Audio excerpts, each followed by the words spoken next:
I will say the most notable thing I have to say about horseradish cheddar is that I was demoing cheese at an event, and this is not a political statement particularly, but the scheduler for Hillary Rodham Clinton, when she was the Secretary of State, let me know that this is HRC's preferred cheese. So she would actually go to the grocery store to buy horseradish Cabot cheddar for Hillary Clinton. So I'm making no statement about Hillary other than she likes horseradish cheese.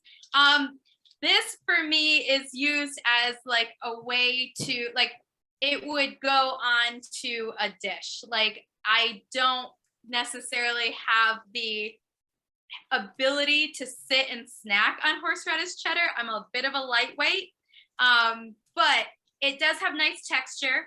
So when you're slicing it, it does hold form well. It doesn't crumble like the seriously sharp cheddar does. And if you really want to like surprise somebody with a cheese for it, I mean, you just like put this in there and don't let anyone know, and they're gonna get a kick. Like, they're gonna know that they just ate some horseradish cheddar. That's great. Yeah, I mean, it comes down to if you like heat, then if you like specifically horseradish heat, obviously, this is a great cheese for it. So I mean, what's unique about this, for at least the Cabot lineup, this is the only processed cheese that we make.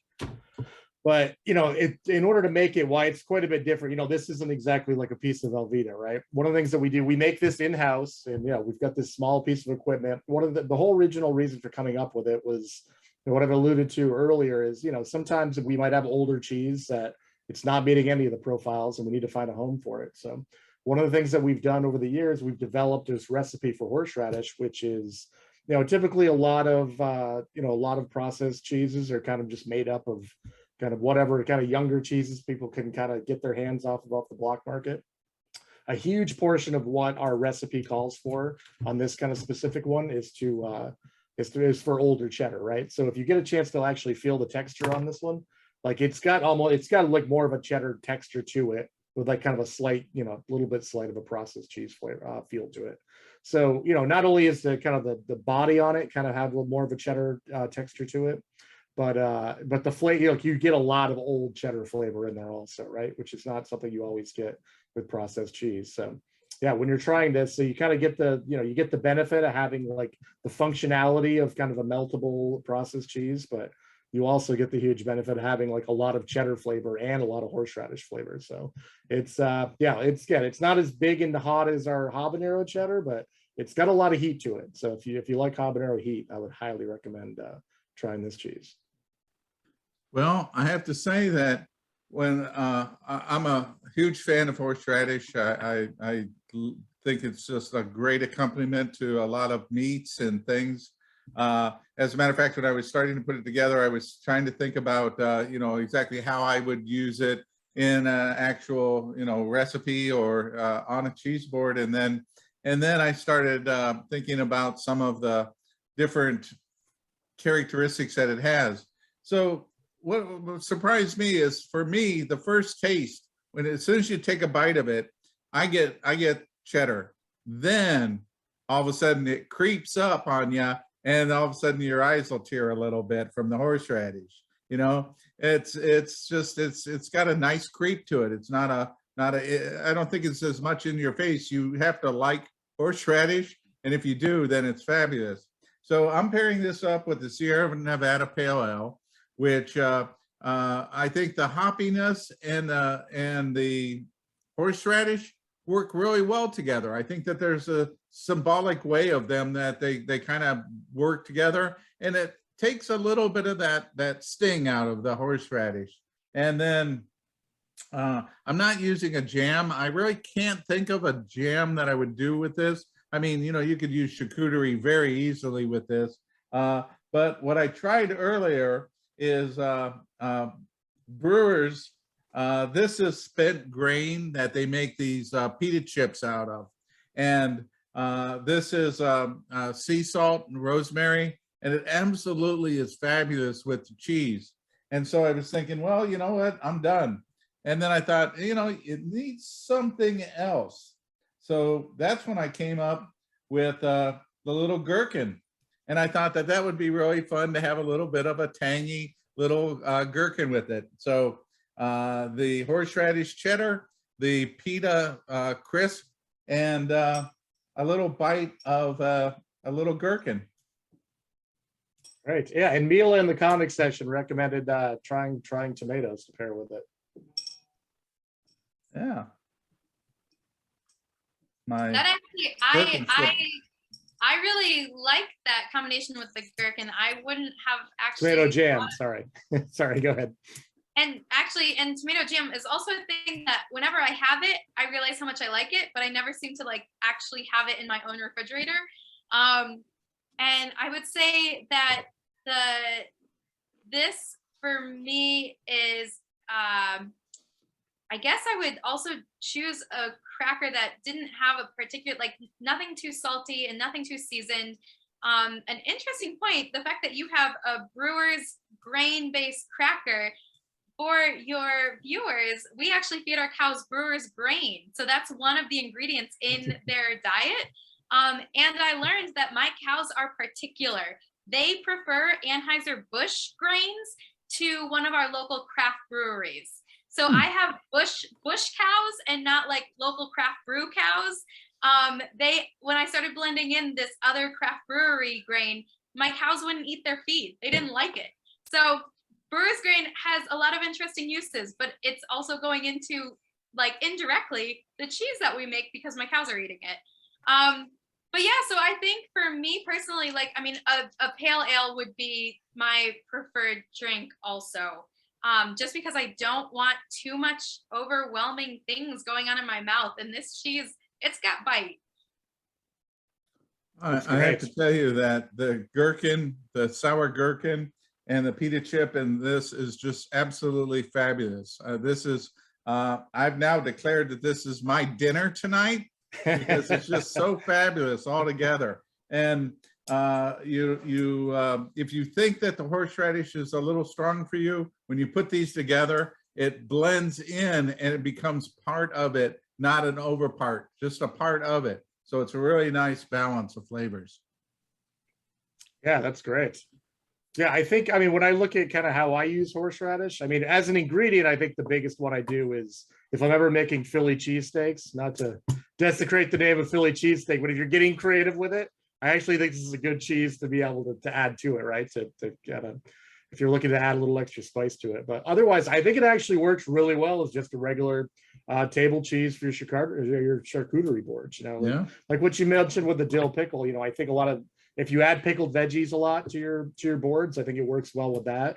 I think, you know, a lot of encased meats, you know, they tends to work pretty well with.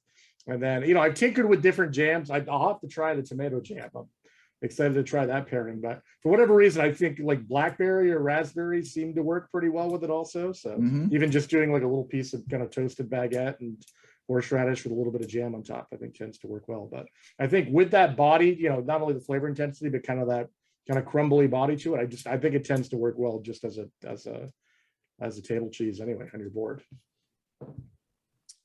Well, I could easily see grating this on a roast beef sandwich. I mean, that would be, you know, such a classic direction with some pickles and a little hint of mustard on there. That'd be just fabulous. Yeah. And yeah, with the football playoffs coming up, little roast beef sliders or something like that, I think this would be a great cheese for us. So That's true. That's true.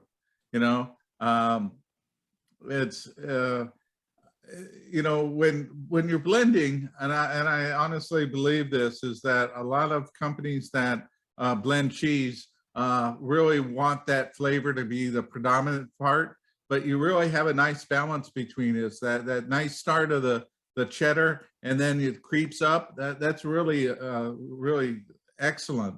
It's to me, it's not overpowering, but again, I love the flavor, the characteristics. My palate can handle the intensity of it, and so I think it's really just well balanced as a blended cheese.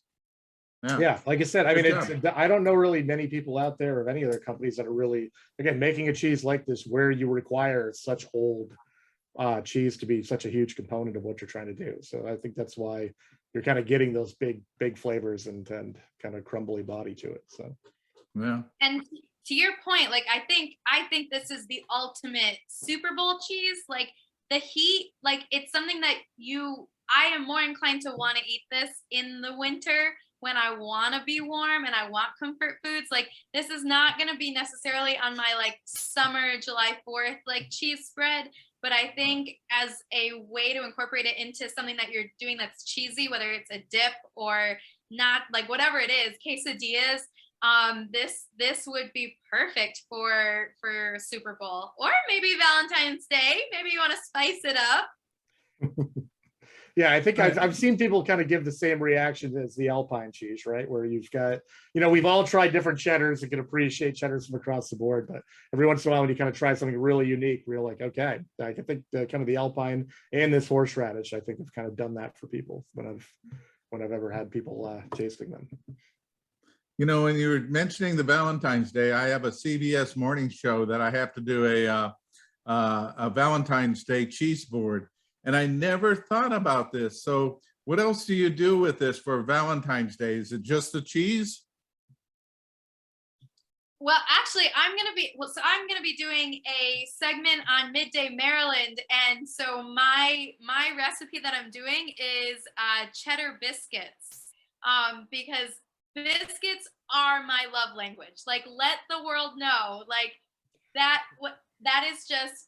There is something very special about a flaky, buttery biscuit, and then you throw some shreds of cheese in there. And so whether it's the extra sharp or horseradish, like you can go a lot of different ways. But that is literally going to be my Valentine's Day Cabot like theme is cheddar biscuits. Well, what I could do is take the squares and use my cookie cutter and make little hearts out of them. I think that there's like so many ways to make cheese appear like a gift from the heart. Like my customers for our dairy farm, they also, in addition to like my family members getting cheese, we give them a gift box of Cabot cheese. Like, I don't know how else to show you how much I appreciate you than giving you lots of cheese. You have anything else you'd like to add before we wrap it up here?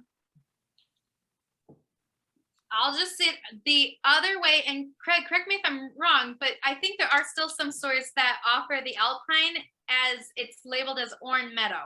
So yes, in the specialty cheese section.